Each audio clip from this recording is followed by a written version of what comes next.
महाराष्ट्र राज्य माध्यमिक व उच्च माध्यमिक शिक्षण मंडळाच्या अमरावती विभागीय मंडळातील कर्मचारी महासंघटना व बहुजन कर्मचारी कल्याण महासंघ यांच्या संयुक्त कृती समितीने 20 एप्रिल 2026 पासून आंदोलनाला सुरुवात केली आहे। त्यांच्या मागण्या मान्य न झाल्यास 28 एप्रिल 2026 पासून कामबंद आंदोलन करण्यात येईल असा इशारा देण्यात आलाय।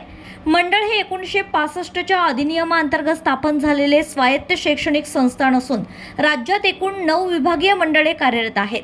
कर्मचाऱ्यांच्या बढती व बदलीसाठी 1993 मध्ये ठरविण्यात आलेले निकष कार्यकारी परिषदेमार्फत मंजूर करण्यात आले होते आणि नोव्हेंबर 2025 पर्यंत त्यानुसार प्रक्रिया सुरळीत सुरू होती।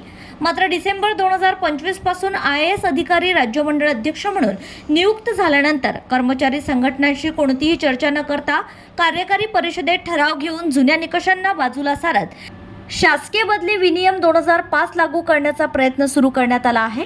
या निर्णयाला कर्मचाऱ्यांचा तीव्र विरोध असून हा निर्णय स्वायत्त संस्थेच्या तत्वांना धरून नसल्याचं त्यांनी म्हटलं आहे। कर्मचाऱ्यांच्या मते नवीन धोरणामुळे त्यांना दूरवर बदली होण्याची शक्यता असून त्यामुळे त्यांच्या कुटुंबियांवर मानसिक, आर्थिक तसेच मुलांच्या शिक्षणावर परिणाम होऊ शकतो। हा निर्णय कर्मचारी हिताचा नसल्याचा आरोपही करण्यात आलाय।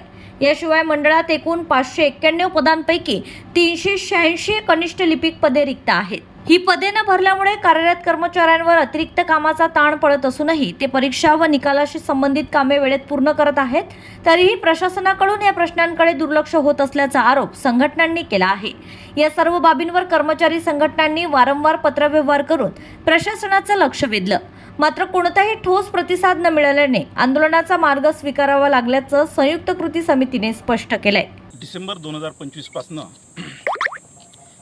आमच्या ज्या बदल्या बढत्यांचे निकष होते या निकषांवर राज्य मंडळ प्रशासनाने IAS अधिकारी बसले तेव्हापासून गदा आणून आमच्या ज्या बदल्यांचे निकष आहे हे बदलवून राज्य शासनाच्या निकषाप्रमाणे सदर बदल्या करण्याचं एक घाट घातलेला आहे आणि त्याच विरुद्ध आमचं हे आंदोलन आम्ही आज या ठिकाणी छेडलेलं आहे की जेणेकरून आमच्या ज्या निकषानुसार आमचे जे निकष ठरलेले होते 1993 पासूनचे ते निकष आजपर्यंत ज्या पद्धतीने आमच्या बदल्या होत होत्या त्या बढती बदल्याचे निकष तसेच पूर्ववत ठेवावे अशी आमची एकमुखी सर्वांची मागणी आहे। धन्यवाद।